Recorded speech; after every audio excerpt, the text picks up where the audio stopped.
বাইরের ভিউটা দেখো, 2টোর মতো বাজে এখন। আমি জাস্ট ঘুরে দেখিনি কটা বাজে। শুয়েছিলাম, ব্রেকফাস্ট করে এসে এত টায়ার্ড লাগছিল, মনে হচ্ছিল লাঞ্চ করে ফেলেছি। শুয়েছিলাম, ইভু কিছুতেই ঘুমাচ্ছে না, পাবেল ওকে সামলাচ্ছে, আমি তাকাতেই পারছিলাম না, শুয়েছিলাম। আমাদের এই রিসোর্টটা আন্ডার কনস্ট্রাকশন, তো কাজ চলছে। এই যে সব টাইলস, এদিকে সব বালি টালি হিট ফিট রাখা আছে। লাঞ্চের জন্য ডাকলো, আমরা রুম থেকে একটু বাইরে এসে লাঞ্চের এখানে আর কি ডাইনিং রুমটা আছে, আমরা ওখানে যাচ্ছি। আমাদের যিনি ড্রপ করে দিয়ে গেলেন তিনি বললেন আমার রিভার সাইডে আছে, যদিও যাওয়া হয়নি ওই দিকটায়। লাঞ্চ সেরে আমরা সাইড সিনে বেরোব। এখন আমাদের আছে বোট রাইড। লাঞ্চ করে একটু রেস্ট নিয়ে 4টে বাজে এখন। আমাদেরকে ওনারা নক করতে এসেছিলেন। আমরা মিনতি ট্রাভেলসের আন্ডারে আছি। ওনাদের পাঞ্চুয়ালিটিটা, মানে পাঞ্চুয়ালিটি এই ম্যাটারটা খুব ভালো লেগেছে। মানে প্রত্যেকটা সময় ওনাদের রিপ্রেজেন্টেটিভ রেডি এবং টাইম খুব ভালোভাবে মেনটেন করেন। ওনারা বলেছিলেন 4টের সময় আমাদেরকে রেডি থাকতে, 4টের সময় চলে এসেছে নক করতে। এখন বোধ হয় 4:05 বা 10 এইরকম এক্স্যাক্ট টাইমিং। হ্যাঁ, 4:10 নয়। তো এখনও রোদ আছে, বেরোলাম, যাই দেখি আমাদের ইভিনিং রাইডটা কেমন হচ্ছে। সামনে ইভু আর পাবেল। ইভু একটু ঘুমিয়েছিল, এসে একটু রেস্ট নেয়নি, লাঞ্চের পর একটু আরাম করে শুলো, জাস্ট 1 ঘন্টা একটা ছোট্ট না। এখন আমরা যাচ্ছি।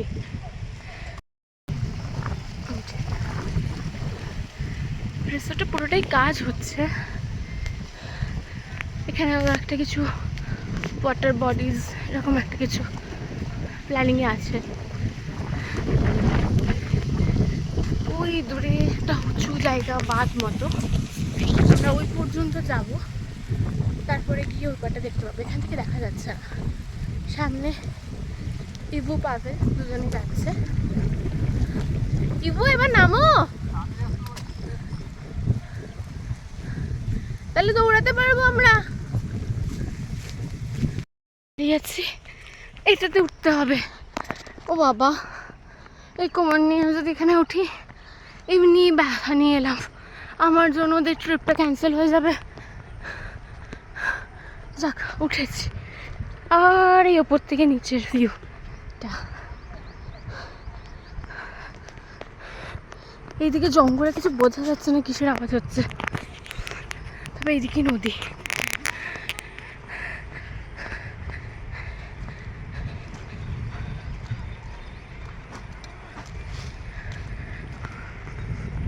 ওই যে, ওরে বাপরে বাপ, কি দারুণ লাগছে।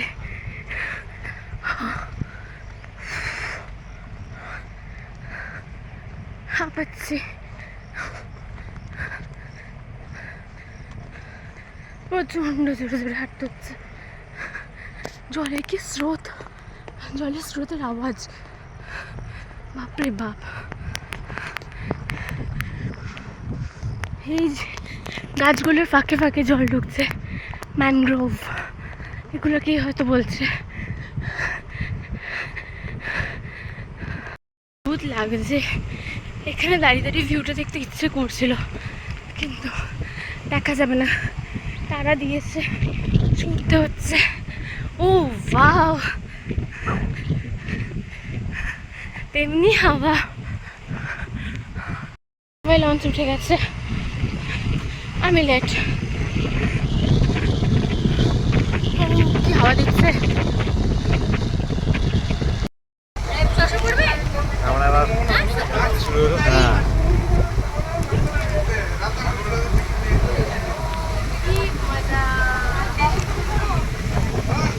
বসে আছে আমাদের দেখছে কেমন সাবানটাকে করলো।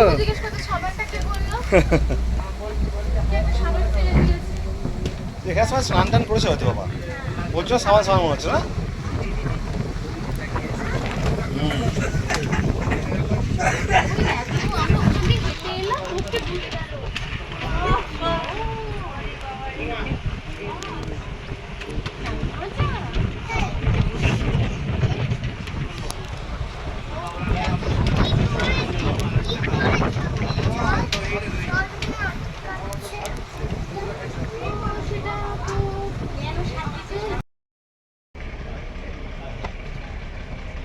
এই যেখানে নেট দেওয়া জঙ্গলটা দেখা যাচ্ছে, এই নেটটা বাঘেদের জন্যই দেওয়া।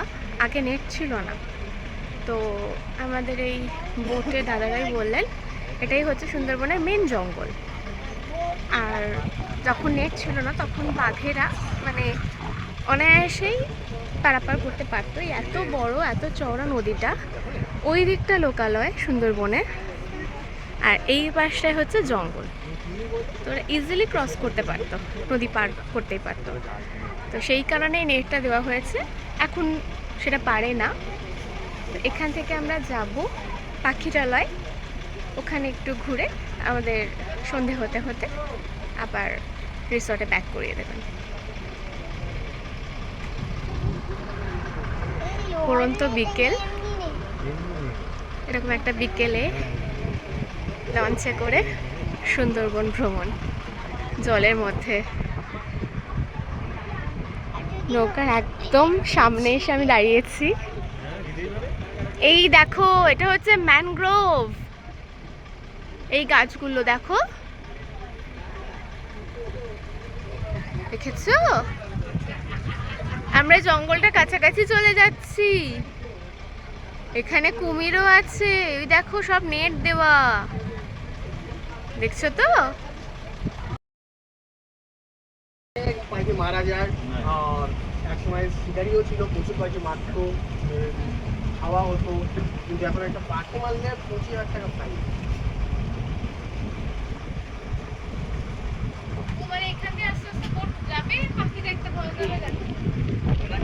জঙ্গল তো, ওরা মানে এই জঙ্গলে থাকে, যে পাখির আওয়াজ মানে এখন ফেরার টাইম, এই জঙ্গলে ফেরার time। এইখানেও তো যাওয়া যায়, তাহলে কি এখানেও বাঘ থাকতে হ্যাঁ হ্যাঁ, বাইরে চলো।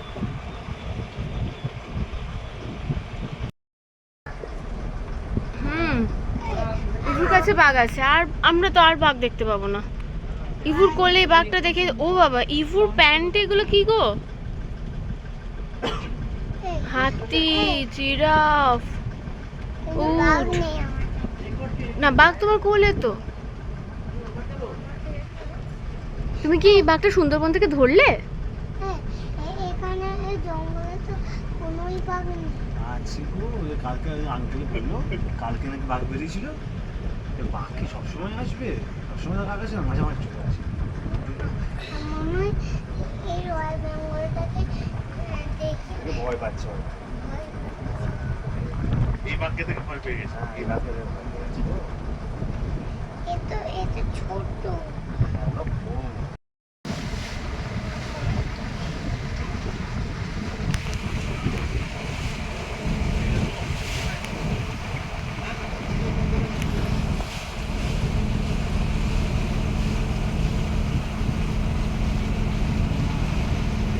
দেখেছো, আমরা জঙ্গলের একদম কাছ দিয়ে যাচ্ছি।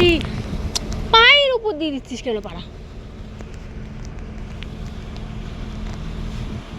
জঙ্গল থেকে যদি একটা বাঘ বেরোয় না, তখন কি হবে? তোমার বাঘটা কি করছে গো, একটু দেখি।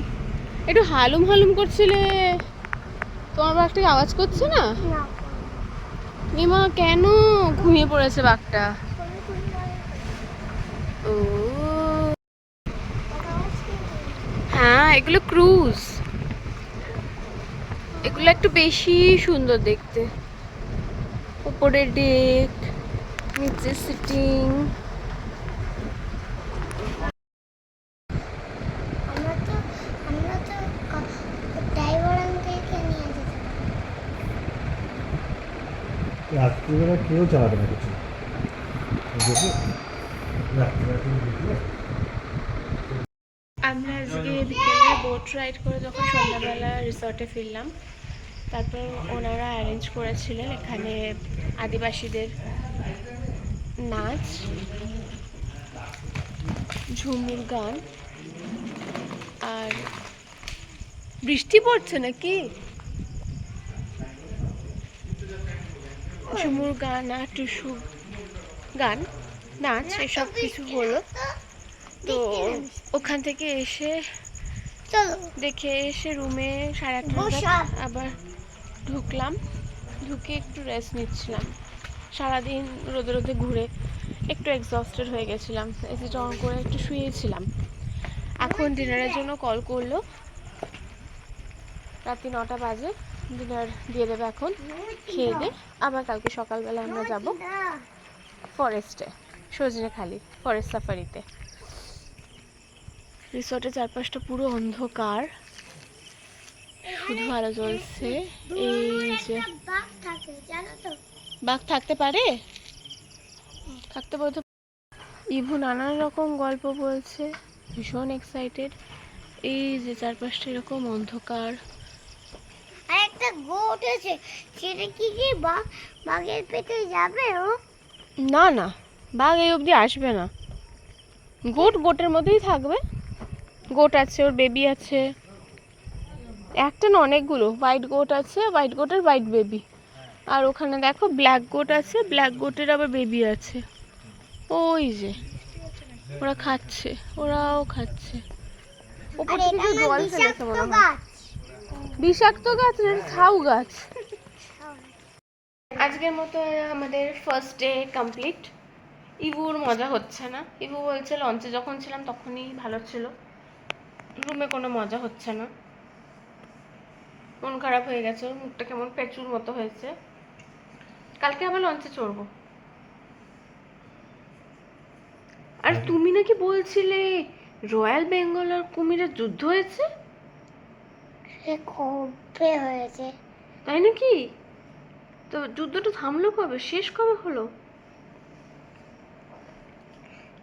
তুমি জানতে পারলে কি করে? তুমি তো আজই সুন্দরবন নিলে। কুমির রয়্যাল বেঙ্গলের যুদ্ধ জানলে কি করে? ওর গল্পটা এখনো বানানো হয়নি, অলরেডি আমাদেরকে শুনিয়ে দিয়েছে। এখন মনে করতে পারছে না, বা হয়তো বানিয়ে উঠতে পারছে না। ডিনার হয়ে গেছে, ঘুমানোর টাইমও হয়ে গেছে। চল আমরা শুয়ে পড়ি, 10:30 বাজে। গুড নাইট বলো তো। ও এটা হচ্ছে সাউন্ড, গুড নাইটের ব্যাকগ্রাউন্ড মিউজিক। টাটা করে দাও। টাটা করে দিতে বলেছি, টাটা বলতে বলিনি।